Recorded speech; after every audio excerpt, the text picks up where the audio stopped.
Bonjour à tous, c'est Nicolas Pomarède, j'espère que vous allez bien et aujourd'hui je vais vous parler un petit peu de l'économie américaine, comment elle se porte. Alors vous savez, je ne suis pas un spécialiste des fondamentaux, plutôt de l'analyse technique on va dire, et aujourd'hui je vais vous parler un peu plus particulièrement du S&P 500.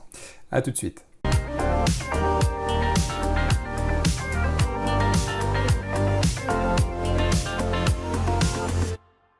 Alors oui, j'ai entendu aux informations il y a quelques jours, un peu comme tout le monde, que l'économie américaine avait l'air de repartir, notamment grâce au fait que, eh bien, ils sont beaucoup plus en avance que nous sur les vaccins contre le virus du Covid, voilà. Mais surtout, il y a une nouvelle vraiment impressionnante parce que je crois que pour eux c'est un record historique, c'est au niveau de l'emploi. J'ai entendu qu'ils avaient eu plus de 900 000 nouveaux désinscrits, pardon, dans leurs statistiques de l'emploi. Donc c'est-à-dire qu'il y a eu 900 et quelques mille nouvelles embauches aux États-Unis. Et donc ça c'était pour la partie un petit peu fondamentale, hein, vraiment très brève, voilà. Mais surtout ce qui est intéressant de constater sur l'indice de tous les indices, le S&P 500 que vous avez sous vos yeux sur un graphique journalier, donc un graphique quand même plutôt long terme que j'aime bien utiliser, on voit que le S&P 500 ici a dépassé les 4000 points.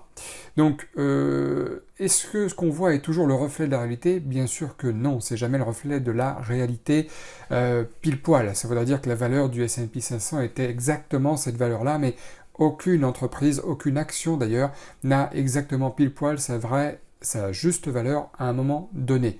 La véritable valeur, c'est la valeur d'échange. Aujourd'hui, les gens sont prêts à accepter d'échanger. L'indice S&P se négocie aujourd'hui autour des 4000 points puisqu'il vient de les franchir. Ce qui est très bien d'un point de vue de l'analyse technique, c'est que tout simplement, le S&P a franchi le gros chiffre rond des 4000 qui d'habitude, ce genre de chiffre rond sert de support. Alors attendez, on est au moment où je fais cette vidéo, on est le 7 avril 2021. Très souvent ce qui se passe c'est que quand une action ou un indice franchit un gros chiffre rond comme ça, qui peut être assimilé à une résistance, eh bien souvent il fait une correction dessus, il rebondit, voire même il repasse en dessous avant de repartir. Ce qu'on peut remarquer là, tout simplement, c'est que le marché n'est pas dans un excès de marché, d'accord? Il est en train de monter gentiment, gentiment mais sûrement. Et ça c'est très positif, effectivement. Aujourd'hui d'ailleurs, depuis quelques jours maintenant, la plupart des actions que je négocie moi-même au jour le jour en tant que day trader, c'est des actions qui sont plutôt à l'achat. C'est vrai, parce que quand les indices sont haussiers, je vais plutôt être amené à rechercher dans mes listes des actions qui soient haussières. Au niveau de cette brève présentation de l'indice, là on le voit évidemment sur un graphique jour, mais si je change sur un graphique un peu plus court terme que j'aime beaucoup utiliser, c'est le graphique 2 heures, voilà, on voit que le graphique a fait plusieurs points bas qui sont dans une tendance très saine, j'ai envie de dire, avant de repartir à la hausse. Les moyennes mobiles représentées par les lignes vertes et rouges sont tout à fait standard au niveau de leur rythmique. Voilà. Pour ceux qui découvraient ma chaîne, j'utilise que 3 indicateurs, moi, sur l'ensemble de mes graphiques. Ce sont les moyennes mobiles 20 périodes en vert et 50 périodes en rouge.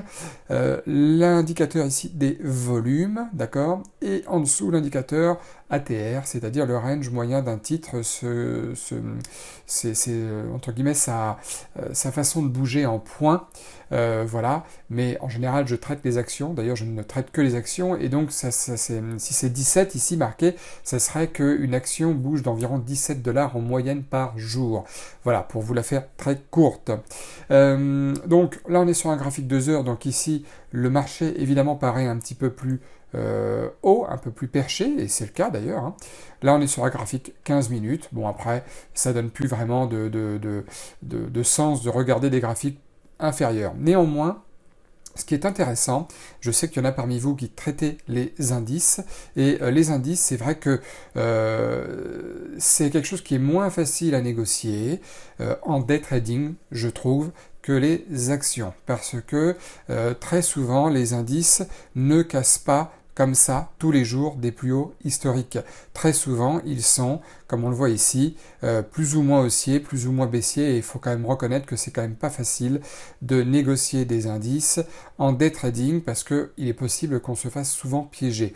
Le genre de journée intéressante pour les indices, j'en profite aussi, si moi je devais faire les indices, voilà, ça serait ce genre de journée ici, où on casse un plus haut, là, et donc l'ascension est tout simplement très belle. Après ici, on casse pas de plus haut, voilà, pendant un certain temps, on recasse même un plus bas, voilà, et ainsi de suite, et ainsi de suite, et ainsi de suite.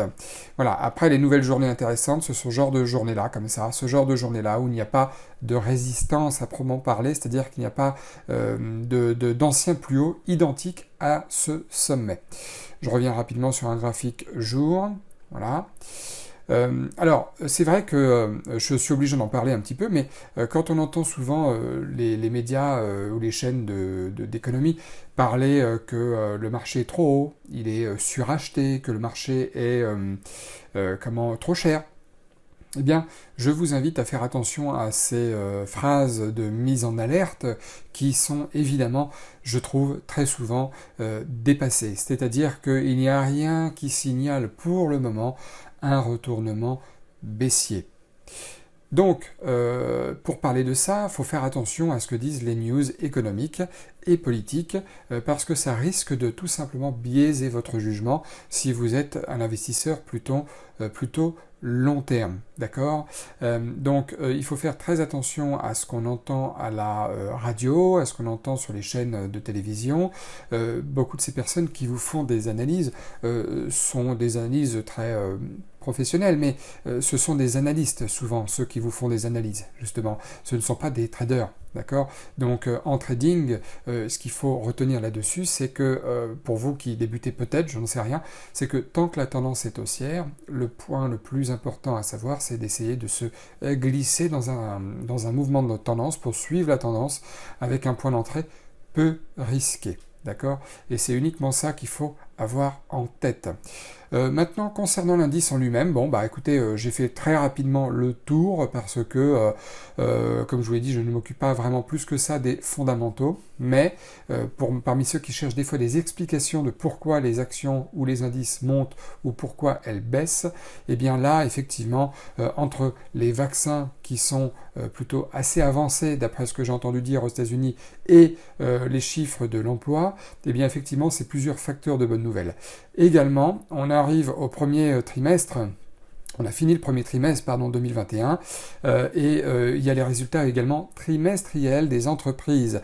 Et évidemment, le S&P 500 qui regroupe les 500 plus grosses entreprises américaines, qui regroupe évidemment les 500 plus grosses et les plus solides entreprises américaines, en général, ces entreprises-là, même en période de crise, font plutôt de bons bénéfices. Et donc, en général, c'est plutôt très souvent, c'est plutôt une nouvelle élancée, on va dire, du marché à la hausse. Donc ça, c'est aussi un point qui est à prendre en compte dans l'aspect que vous avez avec votre trading, votre approche avec le trading. Bon, en tout cas, merci d'avoir regardé la vidéo. Si ça vous a plu, comme d'habitude, mettez-moi un maximum de pouces, je compte sur vous là-dessus. Et puis, abonnez-vous à la chaîne si ce n'est pas encore le cas. Et puis, moi, je vous retrouve très bientôt pour une nouvelle vidéo de trading. Je vous souhaite une bonne journée et portez-vous bien.